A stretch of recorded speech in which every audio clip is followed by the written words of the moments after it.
Folks, hello and welcome back. It is once again the car time. The time where we talk cars, we argue about cars, we do Craigslist battles.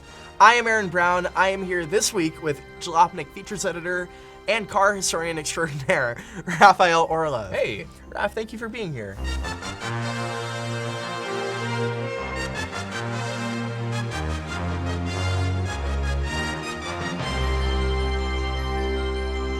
Car friends, it is time for the news. Raph, what has been going on this week? What should I care about? What do our lovely dear viewers out there need to know about? What's going on? Well, we've been witness to a crime. Oh God, no. Yes.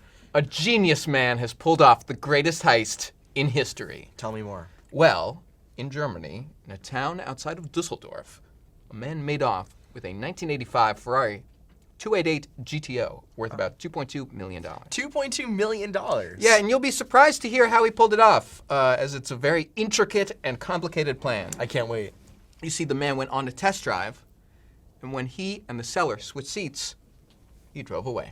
That is a good plan. Is it? Yeah. No, it's not, because the car was found the next day, not very far away, hidden in a garage. Raph, I feel like I was just deceived too. You said it was such a great plan, and it was the best heist ever. I mean, the police still have not found the guy, so I mean, he's got something going for him. But he no longer has a Ferrari, or at least that Ferrari. It's true. There was probably a smarter possible way to pull this off. The car was actually found nearby in a town called Grevenbroich. Straight up, He only drove it 20 minutes. He wasn't even on de-restricted Autobahn. Like, he was just on like a regular road. Couldn't even do a top speed run. Come on! Wow. You get an 85 288 GTO, 400 horsepower, rear-wheel drive?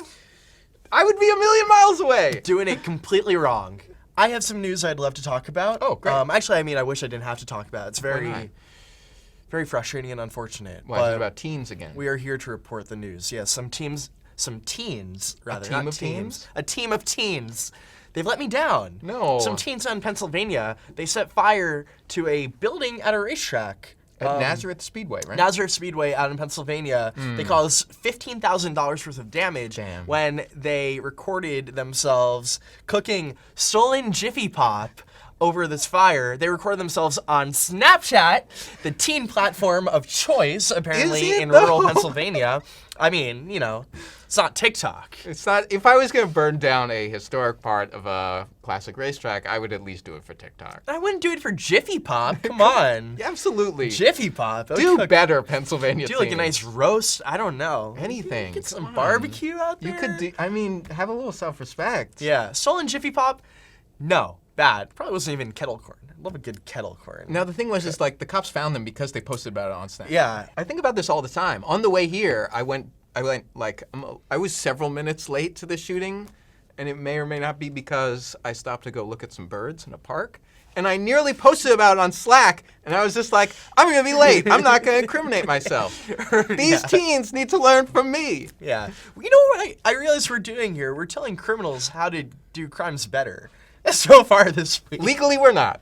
I don't know We're how to. definitely not doing whatever that. the legal sauce is that we do that says that we don't encourage any of this, we do that. Allegedly, don't do it. Do as we say, not as we do, or whatever. All that. You'll see the fine print. Anyways, I do have another news item that I want to talk about, actually. Oh, great.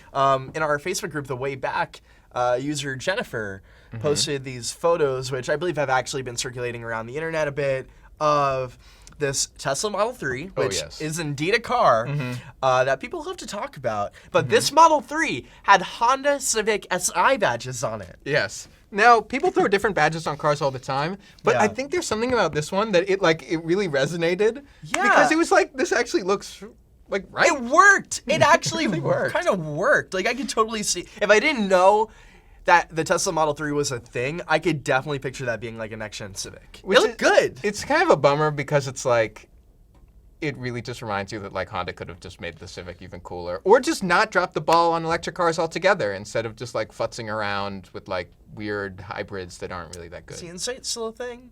The Insight is still a thing, but it's a Honda Civic with a different face. Yeah, it's not like a cool two-seater with like spats on the side. Honda, you're a big car company. You could do cool stuff. Why not just rebrand Model 3? Maybe do some badge engineering, take a little inspiration from this owner out in California. Honestly, anything. I will say one of my favorite things about this Model 3 that is now a Honda Civic Si, it actually also had VTEC badging on the side and a VTEC decal. I did appreciate the restraint that it did not have a Type R badge. It did, yeah. I mean, come on, you would need the wing. That's quality in class. Yeah. They did it right. They definitely did it right. I wonder if it's a performance pack. I don't know.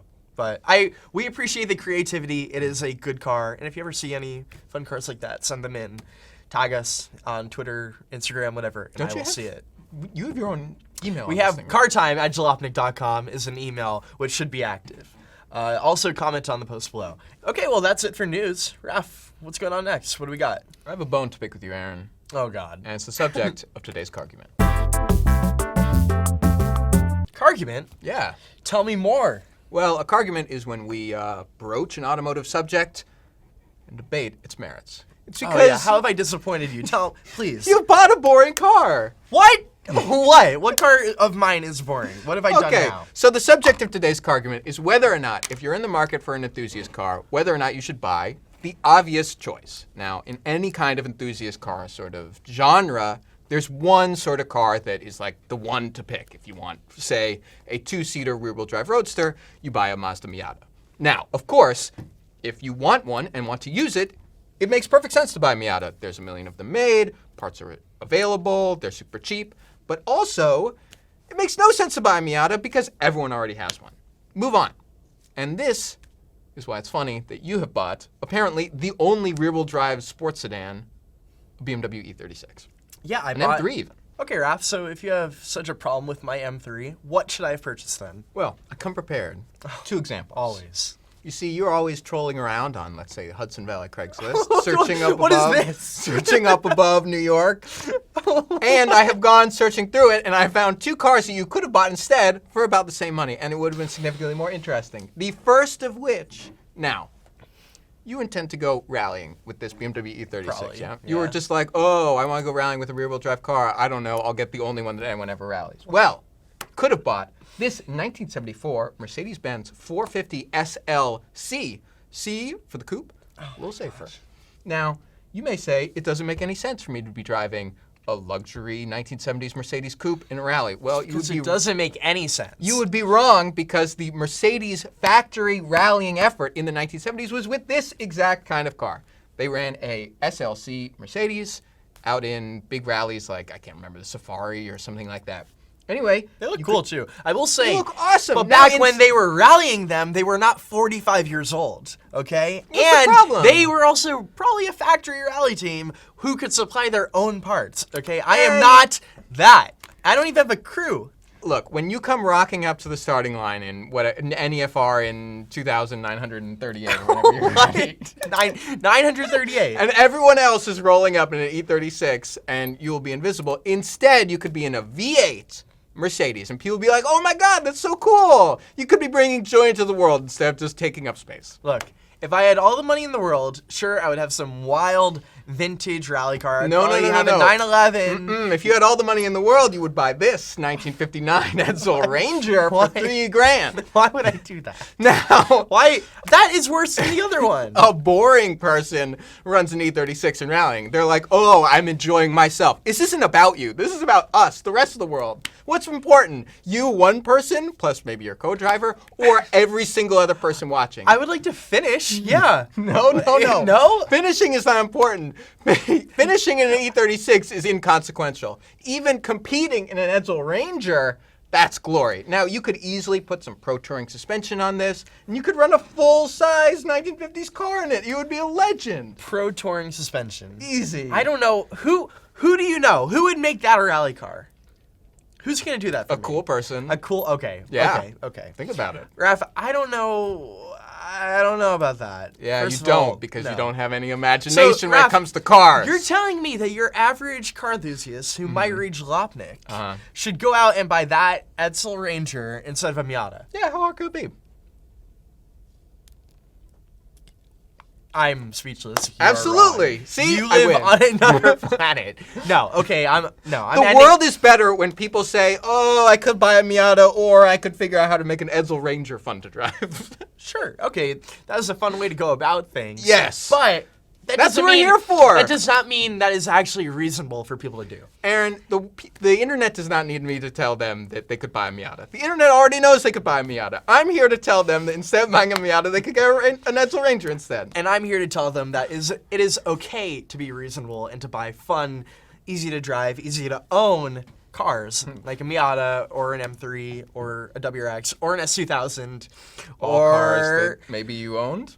a 944 or two. Yeah, I mean, they're good cars, and people buy them. People like me buy them for good reasons. Anyways, I'm ending this before you spew more terrible thoughts out of your garbage hole of a mouth. And Our relationship is never going to be the same. it is time to end. Car time is over. The sun is setting on this beautiful world of cars. I'm so sorry. Raph, what a pleasure. It has been lovely having Raphael Orlove. Wow. A true famous TV man over here.